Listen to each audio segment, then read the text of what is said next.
Les vraies questions. Ok, on est toujours dans notre série, on avance ce matin dans notre thématique, les vraies questions. On s'est posé tellement de questions au cours ces deux derniers mois, les mois qui sont passés. On a vraiment parlé de choses aussi diverses que variées, mais qui sont des vraies questions qui concernent chaque personne dans sa vie personnelle, mais aussi dans sa vie spirituelle. Et ce matin, on continue dans cette série, et la question la question du moment, la question du matin, c'est quoi la dimension du pardon de Dieu ? Aujourd'hui, la réalité, c'est que souvent, on agit des fois, on fait des choses, et puis c'est comme, on est comme confus derrière. J'aurais peut-être pas dû faire ça, tu sais. Les mots pas sympas que tu as prononcé à l'encontre du gars qui avance pas devant toi en auto, le geste peut-être déplacé que tu as eu à l'égard de ton voisin qui jetait ses coupures de haies sur ton jardin, je ne sais quoi, mais la réalité, c'est que quelquefois, on se pose la question, mais ok, c'est une petite faute. J'ai forcément le pardon de Dieu. Mais il y a des gens qui, dans leur vie, ont tellement une vie crush, tellement une vie de difficulté, ou passent quelquefois par des moments tellement difficiles. Il y a des situations qui prennent place, et puis c'est comme les gens pensent que, ok, est-ce que ça c'est pardonnable? Est-ce que je vais recevoir le pardon pour ce que j'ai fait?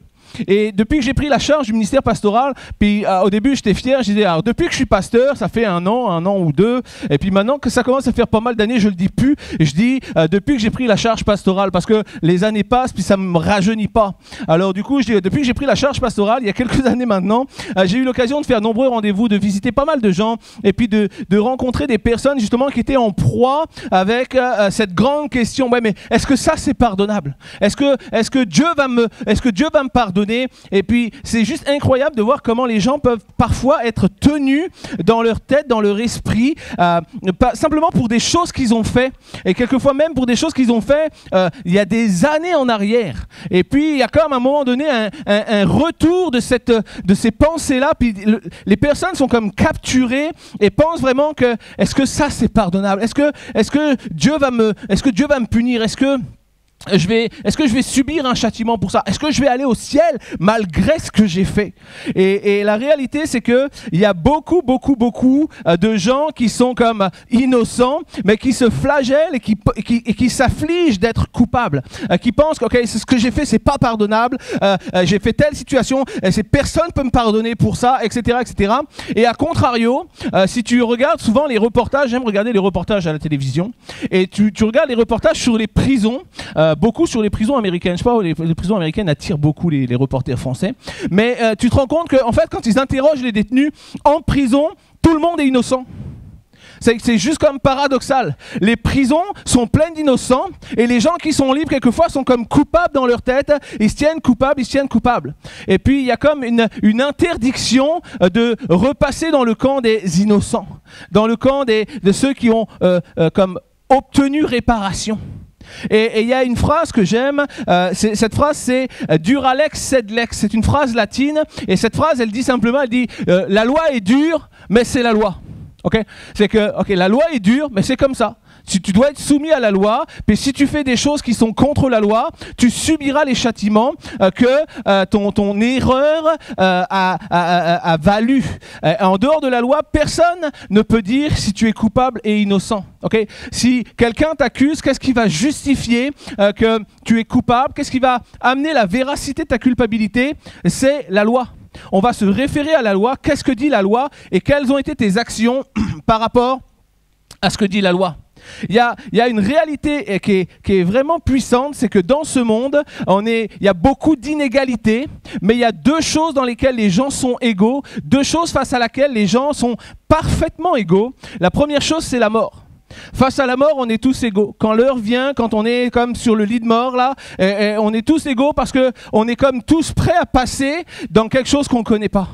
Dans quelque chose que peut-être on en a entendu parler, peut-être on l'a vu à plusieurs reprises, mais quand ça nous touche, nous, c'est comme, ok, on est comme, qu'est-ce qui va se passer après? Et souvent, même si certains, les chrétiens, disent, ok, j'ai l'assurance de ce que je suis, de ce que je vais, etc., mais souvent, on est quand même face à cette grande inconnue. C'est quoi après? Et la deuxième chose sur laquelle les gens sont tous égaux, bien c'est la loi.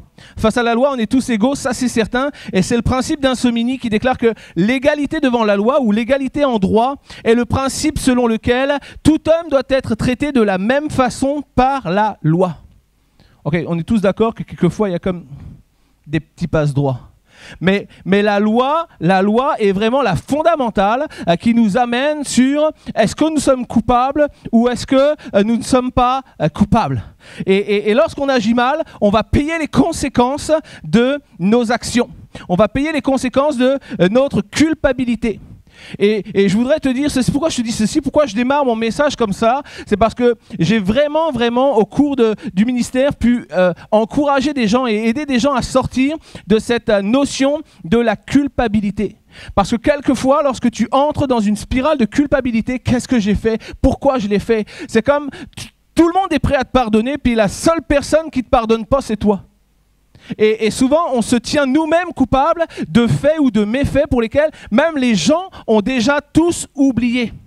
Et je te dis ceci ce matin parce qu'il y a une réalité, c'est que dans notre monde, certaines prisons ne sont pas faites de briques et de fer, certaines prisons ne sont pas physiquement visibles, mais certaines prisons emprisonnent et détruisent tellement plus qu'une cellule de 6 mètres carrés dans laquelle les détenus rentrent chaque soir. Il y a des prisons spirituelles, il y a des prisons émotionnelles, il y a des prisons de souffrance permanente où la douleur est comme tellement présente jour après jour que les erreurs et les souffrances de cela ressurgissent tout le temps. Des sentiments de rejet, sentiments d'isolation, des sentiments de mépris liés à cette culpabilité, des sentiments de haine, de tourment, de tristesse, des sentiments qui sont tellement présents que certains tombent dans la folie, d'autres même préfèrent mettre fin à leur jour parce qu'ils pensent qu'ils ne sont plus pardonnable.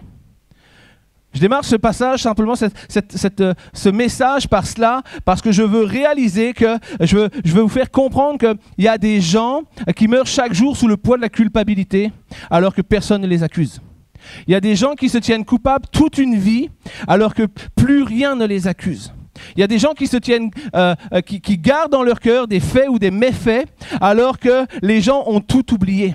Et face à cela, la grande question c'est, Dieu peut-il me pardonner de ce que j'ai fait?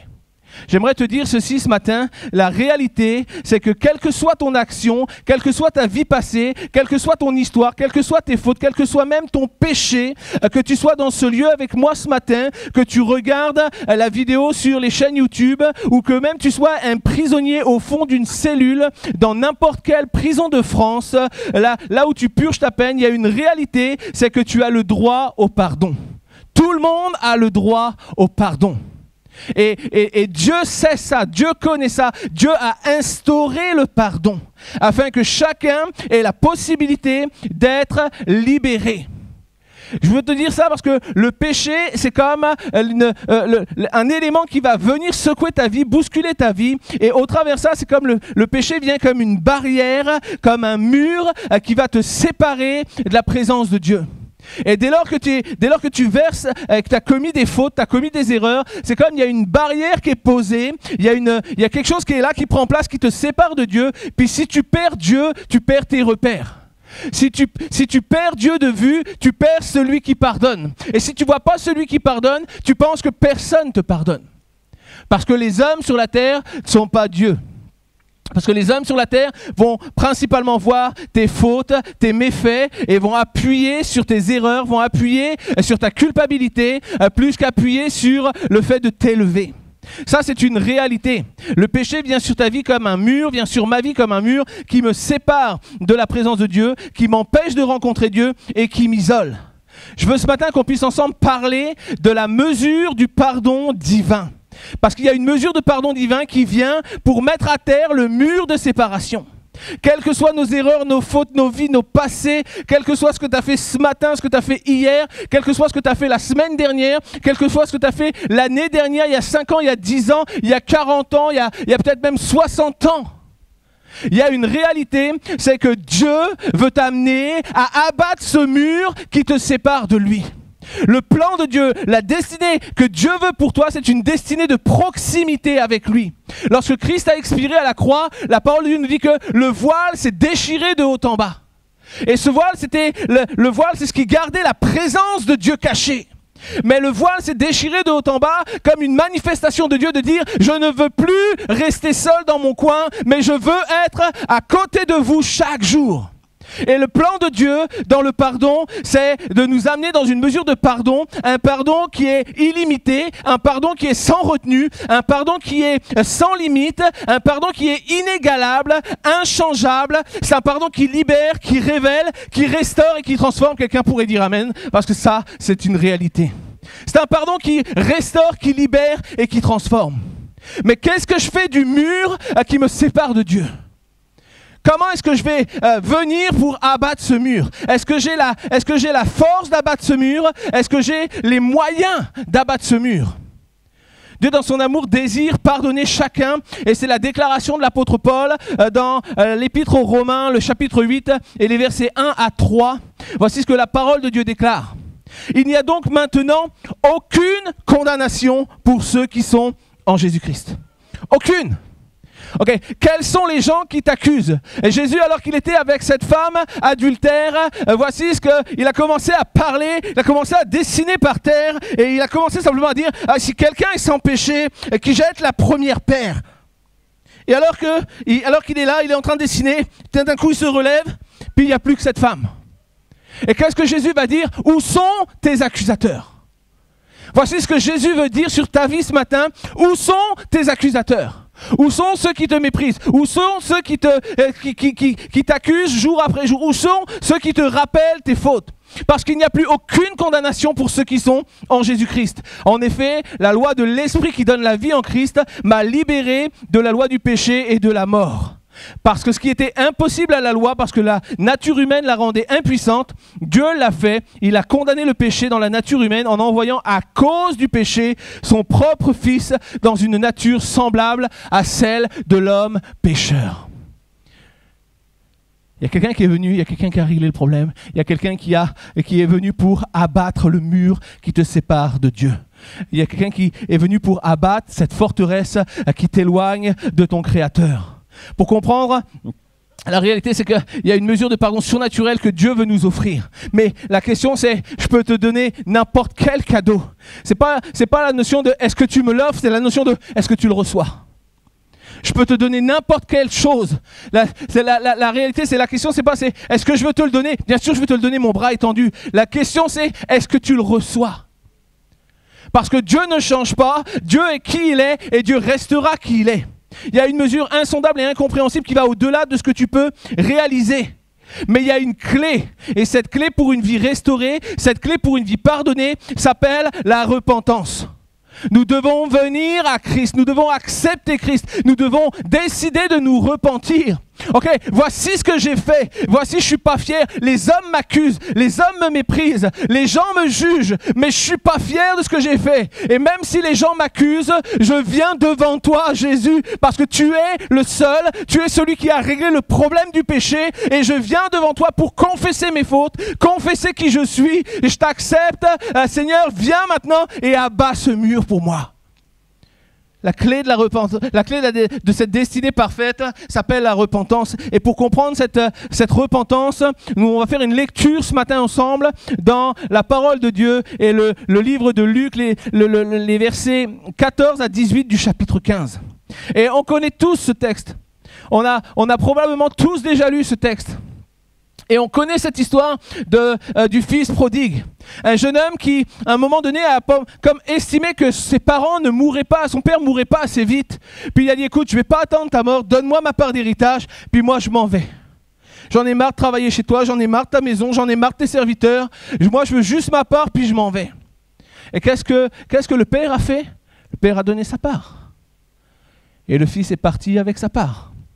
Et le fils a vécu la belle vie. Et le fils s'est retrouvé ruiné. Mais voici ce que le texte nous dit. Lorsqu'il eut tout dépensé, une grande famine survint dans ce pays et il commença à se trouver dans le besoin. Il alla se mettre au service des habitants du pays qu'il envoya dans ses champs garder les pourceaux. Il aurait bien voulu se rassasier des carouges que mangeaient les pourceaux, mais personne ne lui en donnait.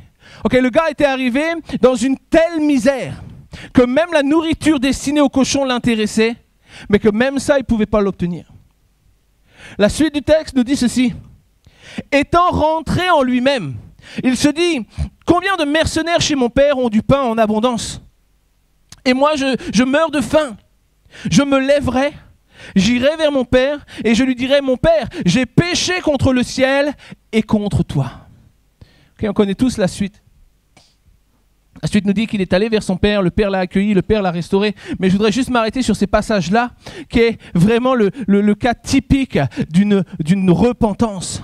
C'est une image parfaite de ce qu'est la repentance. Et on trouve à l'intérieur de ce court récit les 4 éléments essentiels de la repentance. 4 éléments essentiels de la repentance qui sont constatés, cessés, qui sont changés et confessés. Parce que la première des choses, lorsque tu viens avec un cœur repentant, c'est de constater. Et tu dois constater ta situation. Si tu veux avoir la repentance, si tu veux être dans une vraie mesure de repentance, tu dois constater, c'est le premier pas. Constater, c'est voir où tu es, voir qui tu es, voir dans quelles conditions tu es. C'est une prise de conscience. Okay, le fils prodigue a dit ceci, il a analysé sa situation et il en a déduit, mais je meurs ici. Voici ce qui m'attend. Il m'attend la mort. Je n'ai plus rien. J'avais tout. J'étais héritier. Je suis parti. J'ai dilapidé. Et aujourd'hui, je ne peux même pas avoir la nourriture des cochons. Et qu'est-ce qui se passe pour moi? Quelle est ma destinée à présent? La mort. Je vais mourir ici. Et il a pris conscience de ça. Il a réalisé qu'il avait un besoin. Il a constaté son besoin. J'ai besoin de nourriture pour vivre. J'ai besoin d'un endroit où me tenir. J'ai besoin d'un lieu de sécurité. Il a constaté son besoin et ce matin, je veux réveiller les besoins parce que nous avons tous des besoins pour nos vies. Tous. Celui qui n'a pas de besoin, lève la main. On a tous des besoins. Plus ou moins importants pour certains, plus ou moins urgents pour d'autres, mais nous avons tous des besoins. Le fils prodigue, il a constaté. Et le fils prodigue, il a cessé. Il a dit, je vais arrêter de faire ce que je fais. Je vais arrêter ma vie. Je vais arrêter ce dans quoi je me suis engagé. Et je vais me lever et je vais sortir de ce chemin pour me rendre ailleurs. Je veux plus de cette vie. Je veux plus être ce que je suis. Je constate qui je suis. Je veux plus de ça et je veux arrêter ça. Alors je vais partir sur autre chose, je vais délaisser mon lieu de souffrance, je vais délaisser mon lieu de tourment, je vais délaisser mon lieu de famine, je vais abandonner mon orgueil. Je vais cesser de résister et je vais me lever et je vais prendre le chemin en direction de la maison de mon Père. Il a constaté, il a cessé, il a arrêté. Et savez-vous une chose? Souvent, on est comme dans une difficulté et on se dit mais je ne comprends pas pourquoi je suis dans la difficulté et je ne comprends pas pourquoi la difficulté s'accroît. Je ne comprends pas pourquoi ma misère se grandit. Et la réalité, elle est très simple. Et je te dirais ça en une phrase. Si tu veux sortir du trou dans lequel tu es, arrête de creuser. Ok? Parce que quelquefois, nous creusons nous-mêmes nos situations. Et plus on s'enfonce et plus on dit mais Dieu, pourquoi? Mais Dieu dit juste arrête de creuser. Okay. Arrête de creuser, puis on va pouvoir s'entendre comment je vais te faire sortir. Il a décidé, ce fils prodigue. Il a constaté, il a cessé et il a voulu changer. Troisième point, il a décidé de changer. Je vais changer de lieu. Je vais changer ma destinée. Je vais changer mes habitudes. Je vais changer mon quotidien. Je vais changer. Je vais retourner vers la maison de mon Père. Et ça, c'est la repentance authentique. C'est l'impératif d'un changement visible. C'est la réalité de je décide, je constate, je décide et je me mets en action. Souvent, les gens réclament le pardon, mais ne sont pas prêts de faire une action pour cela. Je ne comprends pas pourquoi les gens ne me pardonnent pas. Est-ce que tu es allé vers les gens? Est-ce que tu as simplement commencé à dire « Ok, je suis tellement désolé pour ce que j'ai fait. Tellement désolé de la situation qu'on vit tous les deux. Tellement désolé de ce que nous avons pu vivre dans le passé. Tellement désolé. Je demande simplement ton pardon. » Est-ce que nous voulons changer? La repentance authentique, c'est un impératif de changement visible et c'est une action qui accompagne la décision. Si tu prends la décision, tu dois amener l'action. Zachée est un exemple merveilleux. La parole de Dieu nous parle de Zachée. Un exemple merveilleux d'une vraie repentance. Le collecteur d'impôts, voleur, escroc. Celui qui collectait les impôts, mais qui chargeait de taxes et qui gardait pour lui une bonne partie de ce qu'il encaissait. Et alors que Jésus est là, c'est comme Zachée est tout petit, Zachée monte dans un arbre et théoriquement, quand tu marches rarement en regardant en l'air, mais tu regardes ce qui se passe devant toi, mais Jésus passe, mais Jésus sait que Zachée est là, et qu'est-ce que Jésus dit? Il faut que je demeure dans ta maison aujourd'hui. Ok, Zachée, il y a une porte qui est devant toi, mais qu'est-ce que tu vas faire de cette porte? Il y a une porte qui est devant toi, une porte qui va t'amener une vie nouvelle, une porte qui va t'amener une vie restaurée, une porte qui va t'amener une vie pardonnée. Qu'est-ce que tu fais avec ça, Zachée? Et la Bible nous dit que Zachée est venu, Zachée a accueilli Jésus, mais il a déclaré non seulement je ne le ferai plus, non seulement je vais arrêter tout ça, mais je vais rembourser, je vais restaurer, je vais réparer mes erreurs. Nous sommes quelquefois demandeurs de pardon, mais pas prêts à restaurer les situations. Si tu veux le pardon, tu dois restaurer les situations. Mais ça demande de l'implication. Et quelquefois, on n'est pas prêt. Quelquefois, c'est trop difficile. C'est trop difficile de faire face à celui qu'on a méprisé. Trop difficile de faire face à celui qu'on a blessé. Trop difficile de faire face à celui qu'on a humilié. Mais la parole de Dieu nous demande d'amener l'action avec la décision. C'est important. La repentance sans les actions, ce n'est pas de la repentance, c'est juste des remords. Ok. La repentance sans action, c'est des remords. Ah, j'ai des remords de ce que j'ai fait. Ça, ce n'est pas la repentance. Tu peux regretter ce que tu as fait, c'est des remords. Mais si tu amènes une action, une décision de dire je vais changer ça, je vais faire face à ce que j'ai créé. Je vais faire face à la situation que j'ai menée. Et je vais demander pardon. Alors là, tu entres dans une mesure de repentance. Dieu nous appelle dans une vraie repentance. Une repentance comme le fils prodigue. Une repentance où nous allons assurément être dans une décision de constater, de cesser, de changer et de confesser. Charles Spurgeon a déclaré ceci une fois. Il a dit: nous devons nous repentir d'une certaine repentance qui prend place dans nos vies si nous ne sommes pas vigilants. Okay. Nous devons nous repentir d'une certaine repentance qui prend place dans nos vies si nous ne sommes pas vigilants. Qu'est-ce que ça veut dire? On va se repentir de la repentance. Okay. Spurgeon a déclaré ceci en disant il y a un type de repentance qui vient dans nos vies qui est comme de la repentance facile. Je m'excuse. Tu sais? Ça, c'est pas de la repentance, ça. C'est comme même du mépris parce que c'est toi qui te permets de t'excuser devant la personne que tu as blessée. C'est juste hors de sens. Si quelqu'un doit t'excuser, c'est la personne que tu as blessée. C'est elle qui va t'excuser pour ce que tu lui as fait. Et la réalité du texte de Spurgeon, c'est que Spurgeon a déclaré ceci parce qu'il disait, quelquefois, on veut juste comme, on vient dans une repentance facile. Seigneur, je demande pardon pour ce que j'ai fait. Et puis je continue ma vie. Puis aucune situation n'est réglée, aucune situation n'est restaurée, et puis on va continuer aux prochaines occasions à faire du mal à nouveau. Le fait de se repentir pour recevoir le pardon sans jamais vouloir changer, voici ce que Charles Spurgeon disait. Il disait, tu ne peux pas désirer te repentir, tu ne peux pas désirer recevoir le pardon sans vouloir changer. Tu dois manifester un changement. Tu ne peux pas vouloir le pardon sans l'action. Ce n'est pas possible. Tu dois le faire. Le quatrième point, le quatrième ingrédient d'une repentance parfaite, c'est le fait de confesser. Peut-être la partie la plus compliquée, peut-être la partie la plus difficile que de confesser ce que l'on a fait. Et au-delà de ça, c'est de confesser ce que nous sommes. Confesser, c'est dénoncer ses actions, mais c'est aussi dénoncer qui l'on est. Parce que lorsque tu pêches, tu es pécheur. J'invente rien. Lorsque tu soudes, tu es soudeur. Ok. C'est juste une question de bon sens, là. Mais la réalité, c'est que si tu commets des péchés, si tu commets des fautes, si tu as commis des erreurs, tu es pécheur. Et tu dois non seulement confesser tes fautes au Seigneur, okay? Voici ma situation, voici ce que j'ai créé, et voici ce pourquoi je viens demander ton pardon. Voici ce pourquoi j'ai besoin de ta grâce dans ma vie. Mais parce que j'ai commis ça, voici qui je suis devenu. Pourquoi je vous dis ça? Parce que si le péché habite en toi, tu ne peux pas te tenir dans la présence de Dieu.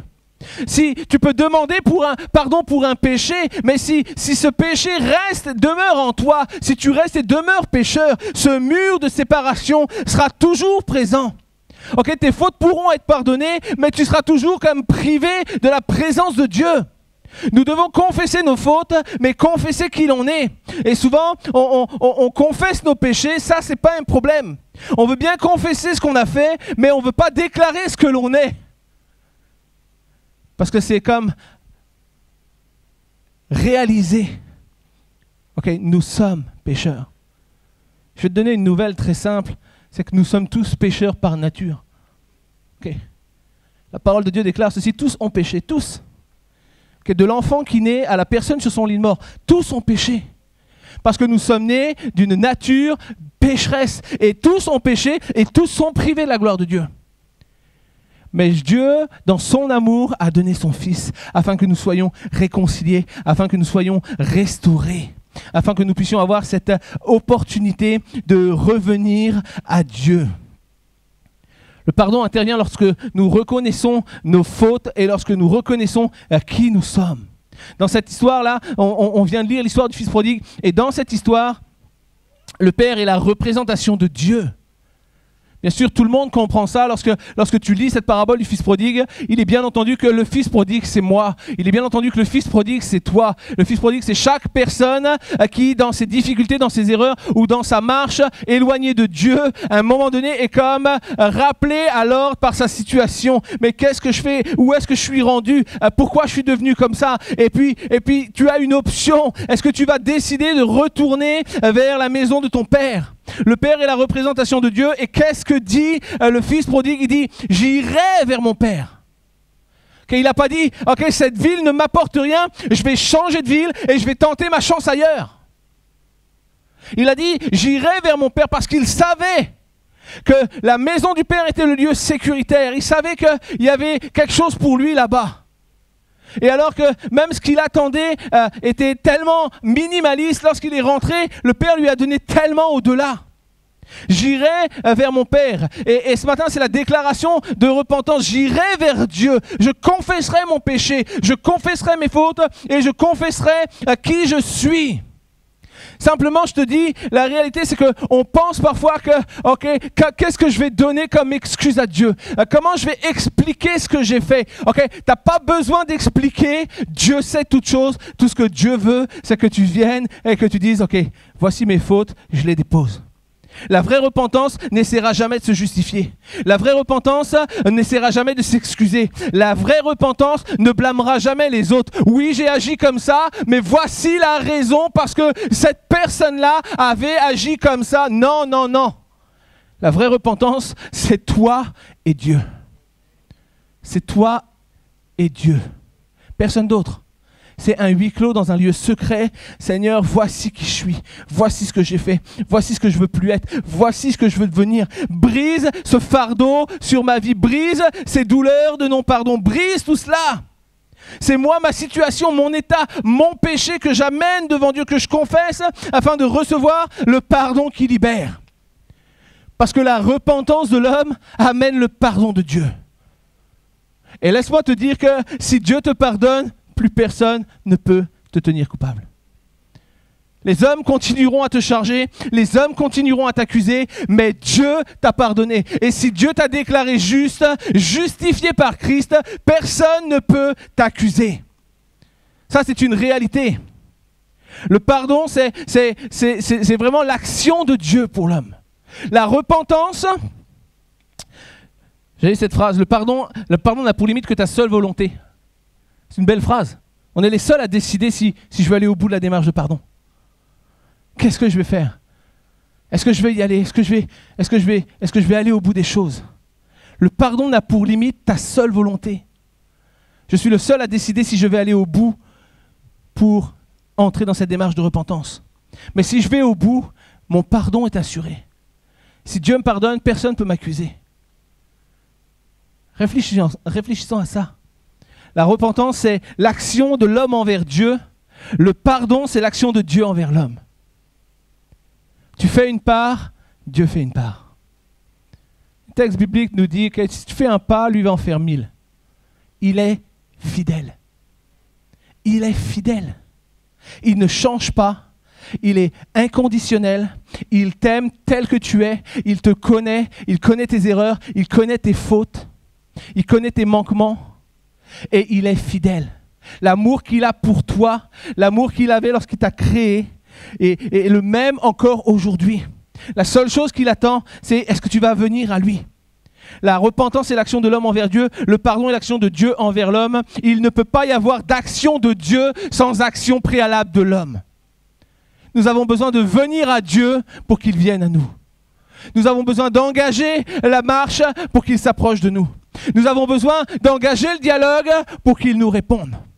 Et laisse-moi te donner cette nouvelle merveilleuse. La réponse de Dieu pour ta vie sera toujours oui et amen. Oui, je vais te sauver. Oui, je vais te restaurer. Oui, je vais te libérer. Oui, je vais t'emmener dans des sphères que tu n'as jamais imaginées. Et si ton cœur vient dans une repentance parfaite, alors ça va déclencher le pardon de Dieu pour ta vie.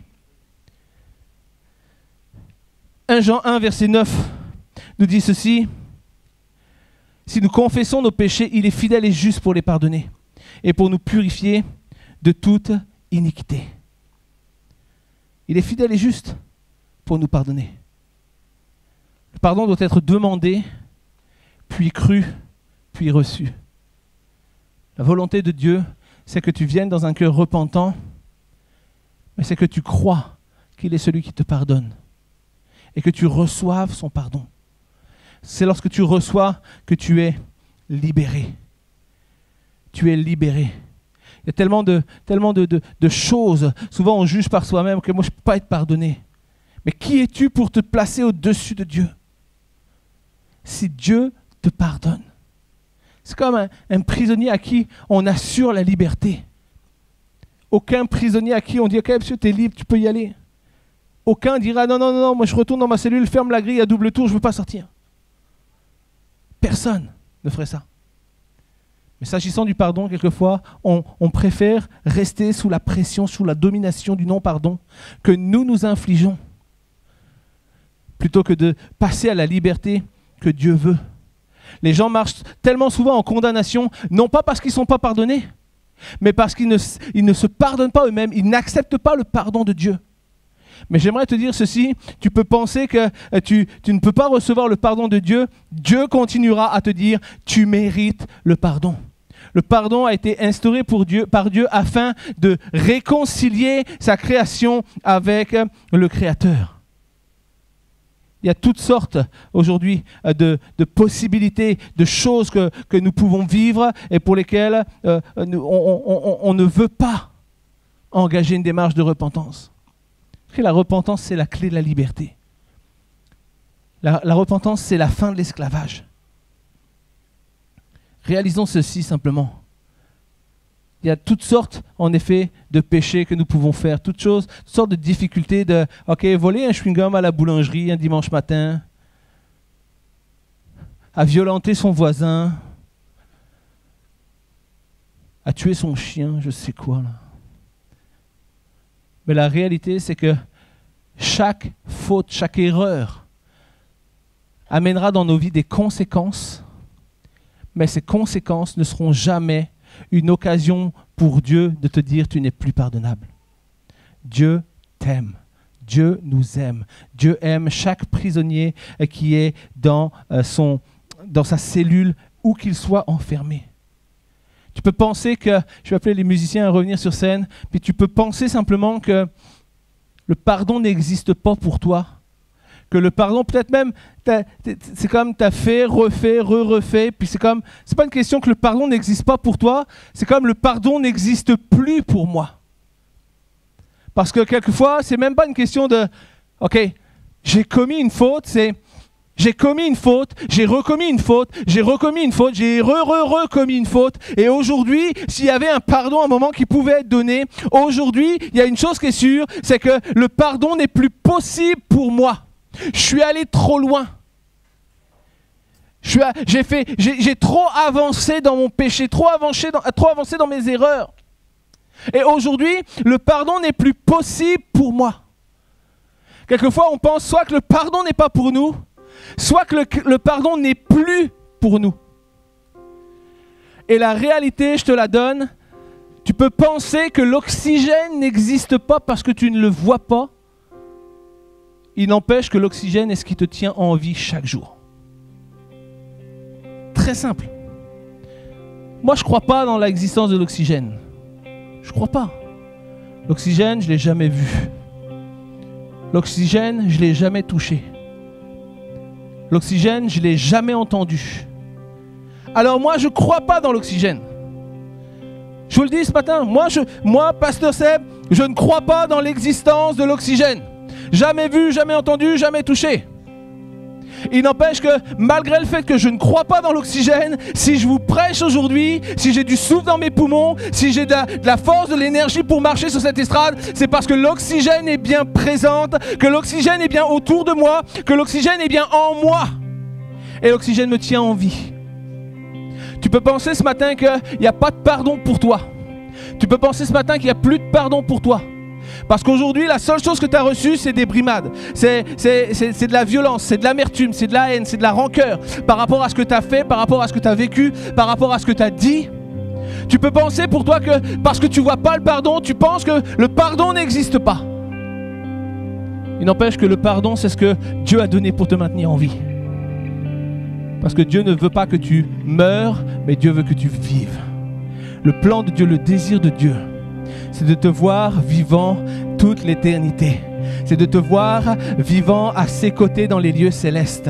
Mais le péché vient comme une barrière qui nous sépare, qui nous empêche d'avancer dans la présence de Dieu.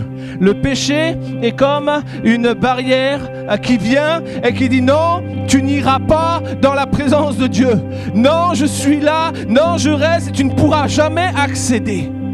Mais Jésus est venu et Jésus est l'instrument utilisé pour le pardon. Et lorsque tu viens à Jésus, non seulement tu obtiens le pardon, mais le pardon te permet de renverser cette barrière qui te sépare de la présence de Dieu. L'endroit où Dieu te veut, c'est auprès de lui. Lorsque Jésus a expiré, je l'ai dit en début de message, le voile du temple s'est déchiré de haut en bas, non pas pour créer le buzz, mais pour amener la présence de Dieu qui disait « Je ne veux plus être séparé de ma création, je veux marcher avec elle, je veux me tenir à ses côtés, je veux qu'à chaque fois qu'une difficulté est là, il puisse dire « J'ai besoin de toi » et moi je dirais « Me voici, me voici ». Marchons aujourd'hui, tu peux penser qu'on est fou, tu peux penser qu'on est un peu comme dérangé, mais nous prêchons un Jésus réel. Nous prêchons un Jésus qui est mort et ressuscité pour le salut de quiconque croit. Un Jésus qui pardonne, un Jésus qui transforme, un Jésus qui libère, un Jésus qui redonne la vie à tout ce qui était mort. Peut-être ta situation est morte, peut-être ton travail est mort, peut-être ton mariage est mort, peut-être ta relation avec tes enfants est morte. Mais Jésus dit, je suis le chemin, la résurrection et la vie. Et nul ne verra le Père que par moi. Le plan de Dieu, c'est de te voir marcher dans le pardon. Parce que le pardon est la clé qui libère des puissances démoniaques. Le pardon est la clé qui libère tous ceux qui sont opprimés. Le pardon est la clé qui restaure, qui délivre et qui sauve. Le temps d'un chant ce matin. Je voudrais simplement qu'on puisse ensemble incliner nos têtes. Simplement nous tenir, c'est entre toi et Dieu ce matin. C'est pas au sujet de moi, c'est pas au sujet de l'équipe de louange, c'est au sujet de personne. Mais peut-être ce matin, il y a une barrière qui est devant toi. Peut-être ce matin, il y a quand même quelque chose qui te sépare de la présence de Dieu depuis des jours, des heures, des mois, des années. Peut-être ce matin, il y a quand même quelque chose tu réalises, il y a quelque chose qui a été brisé. Peut-être c'est d'aujourd'hui, peut-être c'est d'il y a quelques semaines, peut-être c'est quelques années. Mais Dieu te dit ce matin, je veux restaurer. Dieu te dit ce matin, je veux restaurer. Alors simplement, la seule chose que tu as à faire, c'est de venir ce matin à moi. C'est de venir et d'accepter qui je suis. Le chemin, la résurrection, la vie, l'instrument du pardon. Pendant qu'on incline simplement nos têtes ce matin, on prend ce chant tel que je suis, sans rien à moi. C'est pas au sujet de moi, c'est au sujet de ton sang qui a été versé pour moi, qui me rend libre, qui me justifie, qui me libère et qui me pardonne. On prend ce chant ensemble ce matin, tel que je suis, le temps d'une prière. Tel que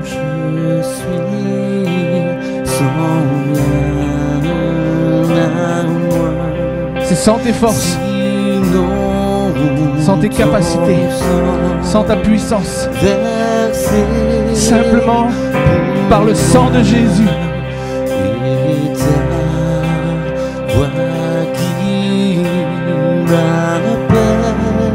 Cette voix qui t'appelle ce matin. Tu as cette opportunité de déclarer: je viens ce matin. Je viens me tenir dans ta présence.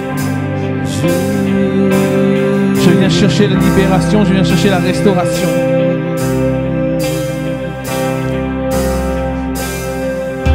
Je m'abandonne, je crois en toi. Je m'abandonne dans ta présence. Tu me pardonnes. Tu me reçois. Tu me reçois dans ta présence. Je te donne chaque choix, chaque décision que j'ai prise. Je les mets devant toi ce matin. Je suis à toi.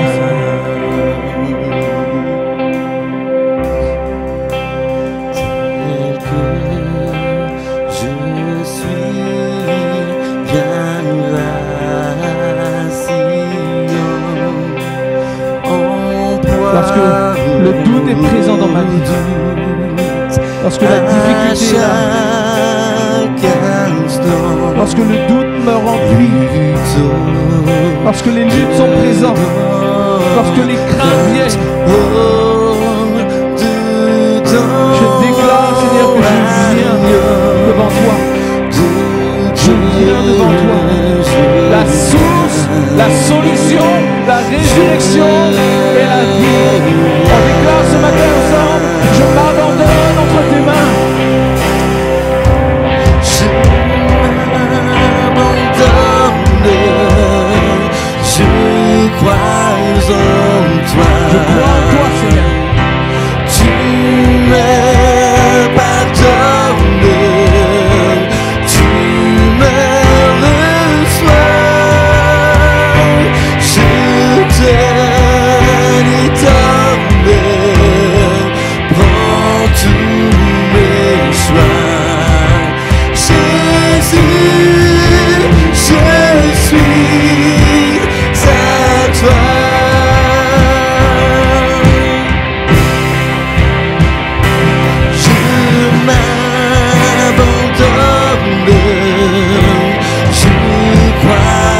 En toi, tu me pardonnes, tu me reçois. Je te les donne, prends tous mes choix. Jésus, je suis à toi.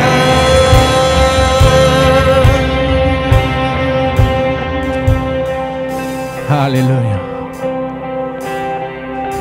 Il n'y a pas de meilleur accès, pas de meilleur chemin pour trouver la vérité que Jésus-Christ.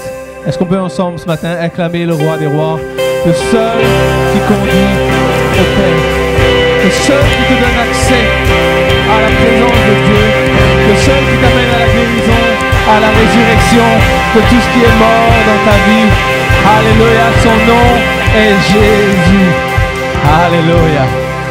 Amen.